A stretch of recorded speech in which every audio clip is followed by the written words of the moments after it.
नमस्कार। देश और दुनिया की तमाम फटाफट खबरों में आपका स्वागत है। खबरों के लिए आपसे निवेदन कि यदि आपने हमारे चैनल को सब्सक्राइब नहीं किया तो कृपया करके आपके अपने चैनल को सब्सक्राइब कर लें। आप सब्सक्राइब करते हैं तो हमें हिम्मत होती है सही और सच्ची खबरें आप तक पहुंचाने की। वरना मीडिया में किस तरह की खबरें आपको पेश की जाती है, राम मंदिर चंदा चोरी के खबर के उसके अलावा भी इन्होंने केतन चेतन में पूरे जनता को उलझा रखा है। यानी राम मंदिर चंदा चोरी की खबर से ज्यादा इन्होंने केतन चेतन और सिया की खबरें आपको पहुंचाई जा रही है, क्योंकि केतन चेतन सिया में आपको इंटरेस्ट आएगा यह जान गए हैं, लेकिन राम मंदिर चंदा चोरी में आपके खून में उबाल होगा। आपको लगेगा कि आपके धार्मिक भावना को आहत हो सकती है, इसलिए ये केतन चेतन में बिजी रखेंगे आपको। तो क्या है आज की वो बड़ी खबरें। ईरान में पूर्व supreme leader Ayatollah Ali Khomeini और उनके परिवार के सदस्यों का अंतिम संस्कार शुरू हो गया है। ईरानी न्यूज एजेंसी इरना के अनुसार आज शाम से रस्में शुरू होने वाली थी, लेकिन विदेशी मेहमानों ने पहले ही पहुंचकर उन्हें श्रद्धांजलि देना शुरू कर दिया है। तेहरान के मुसल्ला परिसर में अली खोमेनी और उनके परिवार के कई सदस्यों के ताबूत रखे गए हैं। ईरान के प्रथम उपराष्ट्रपति मोहम्मद रजा अरीफ तेहरान के मेहराबाद हवाई अड्डे पर विदेशी मेहमानों और प्रतिनिधिमंडलों का स्वागत कर रहे हैं। ईरान में खोमेनी के अंतिम संस्कार के दौरान army chief major general Amir Hatami ने अमेरिका और इजरायल को चेतावनी देते हुए कहा कि पूर्व सुप्रीम लीडर की मौत का बदला लिया जाएगा। राम मंदिर चढ़ावा चोरी मामले में एक एक करके सभी विपक्षी नेताओं के बयान आ रहे हैं। अब पूर्व सीएम दिग्विजय सिंह भी इस लिस्ट में शामिल हो गए हैं। दरअसल चंदा चोरी के विरोध में मध्य प्रदेश महिला कांग्रेस ने प्रदर्शन किया और सद्बुद्धि यज्ञ कार्यक्रम का आयोजन किया, जिसमें दिग्विजय सिंह भी शामिल हुए। उन्होंने कहा कि ये शुद्ध रूप से चोरी है। मेरे वकील ने कहा कि तुमने चंदा दिया है, उस पर केस दायर करो। तुम्हारी आस्था और चंदे की चोरी हुई है। मैं अयोध्या जाकर मुकदमा दायर करूंगा। दिग्विजय सिंह ने कहा कि मैं अपने घर पर बैनर लगा रहा हूं कि चंदा चोर मेरे घर में ना घुसे। आप लोग भी बैनर लगाए कि मंदिर में चंदा चोरों से सावधान। उन्होंने बीजेपी पर निशाना साधते हुए कहा कि बीजेपी कहती है कि विश्व हिंदू परिषद हमारा मेंबर नहीं है, नाथुराम गोडसे भी हमारा मेंबर नहीं है। ये करोड़ों रुपए गुरु दक्षिणा के नाम पर लेते, नकदी में काम होता है। इनके यहाँ ईडी की कार्रवाई क्यों नहीं होती। बिहार में चर्चित शिक्षक फैजल खान उर्फ खान सर की अग्रिम जमानत याचिका पर कोर्ट ने सुनवाई की तारीख आगे बढ़ा दी। शुक्रवार को पटना की एक अदालत ने इससे सुनवाई को 7 जुलाई तक के लिए स्थगित कर दी है। इसी बीच उनकी गिरफ्तारी पर लगी रोक भी 7 जुलाई तक बढ़ा दी गई है। ये मामला जून की शुरुआत में हुई उस गोलीबारी की घटना से जुड़ा हुआ है। दरअसल खान सर के कोचिंग संस्थान में कथित तौर पर कुछ असामाजिक तत्वों ने तोड़फोड़ की थी। आरोप है कि इस दौरान उनके सुरक्षा कर्मियों ने गोली चलाई थी। अदालत को खान सर के दोनों सुरक्षा कर्मियों की जमानत याचिकाओं पर भी सुनवाई करनी थी। दोनों फिलहाल न्यायिक हिरासत में।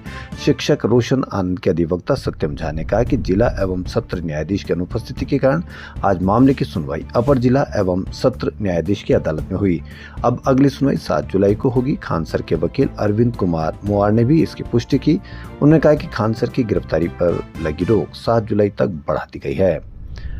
दिल्ली हाई कोर्ट ने आज शुक्रवार को केंद्र सरकार की शिकायत अपीलीय समिति को आदेश दिया है कि वह social media influencer Dhruv Rathee के उस यूट्यूब वीडियो को हटाने के मामले में अगले 15 दिनों के भीतर फैसला ले, जिसमें उन्होंने कथित तौर पर कहा था कि हिंदू देवी देवता राम, सीता और कृष्ण मांस और शराब का सेवन किया करते थे।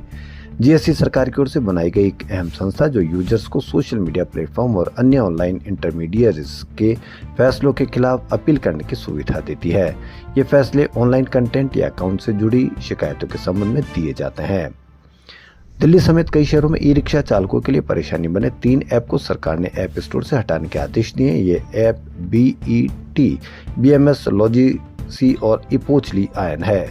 IT मंत्रालय ने इसकी जानकारी आज दी है। हालांकि ये प्ले स्टोर पर अब भी मौजूद है।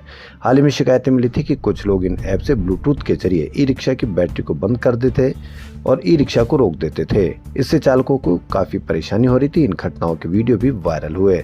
दरअसल कुछ ई रिक्शा की लिथियम बैटरियों का ब्लूटूथ मैनेजमेंट सिस्टम बिना पासवर्ड या कमजोर सुरक्षा के थे, इसलिए ऐप उससे कनेक्ट हो गया। हालांकि कारों की बैटरी सिस्टम में मजबूत सुरक्षा और एन्क्रिप्शन होता है, इसलिए सामान्य ऐप उनसे कनेक्ट नहीं हो सकता। अमेरिका के न्यूयॉर्क में संयुक्त राष्ट्र मुख्यालय के बाहर गुरुवार शाम एक 52 वर्षीय व्यक्ति ने खुद को आग लगा ली। गंभीर रूप से झुलसे व्यक्ति को अस्पताल ले जाया गया, जहां इलाज के दौरान उसकी मौत हो गई। प्रत्यक्षदर्शियों के सामने आए। वीडियो के अनुसार वह व्यक्ति बौद्ध भिक्षु के वेश में था। घटना से पहले उसने संयुक्त राष्ट्र परिसर के पास फुटपाथ पर तिब्बती झंडा रखा और फिर खुद पर ज्वलनशील पदार्थ डालकर आग लगा ली।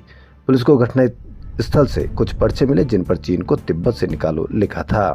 शुरुआती जांच में इसे तिब्बत से जुड़े मुद्दे से विरोध माना जा रहा है। हालांकि अधिकारियों ने अभी तक आत्मदाह के पीछे की अंतिम वजह की पुष्टि नहीं की है। 57 दिन की अमरनाथ यात्रा आज से शुरू होगी। यात्रा का पहला जत्था गांदरबल जिले के बालटाल और अनंतनाग जिले के पहलगाम बेस कैंप से बाबा बर्फानी के दर्शन के लिए रवाना हुआ। इस जत्थे में 4822 श्रद्धालु शामिल हैं। ये सभी श्रद्धालु गुरुवार को बेस कैंप में पहुंचे थे। जम्मू कश्मीर प्रशासन के अनुसार पहले जत्थे के श्रद्धालुओं के साथ जवान और अन्य व्यवस्थाओं में लगे लोग मिलाकर कुल 9000 लोग आज शाम तक दर्शन करेंगे। यात्रा मार्ग पर हर 2 किलोमीटर पर ऑक्सीजन बूथ बनाए गए हैं। 2 मील रूट पर 4 जगह बड़े स्क्रीन के जरिए मौसम की जानकारी दी जा रही है। बालटाल रूट पर 12 जगह वाटरप्रूफ डोम बनाए गए हैं। अमरनाथ यात्रा 2 रास्तों से की जाती है। पारंपरिक रास्ता 48 किलोमीटर लंबा नूनवान पहलगाम से, दूसरा रास्ता गांदरबल जिले से 14 किलोमीटर लंबे बालटाल से है। यात्रा 28 अगस्त को खत्म होगी। तो देश और दुनिया की तमाम फटाफट खबरों में फिलहाल इतना ही। धन्यवाद।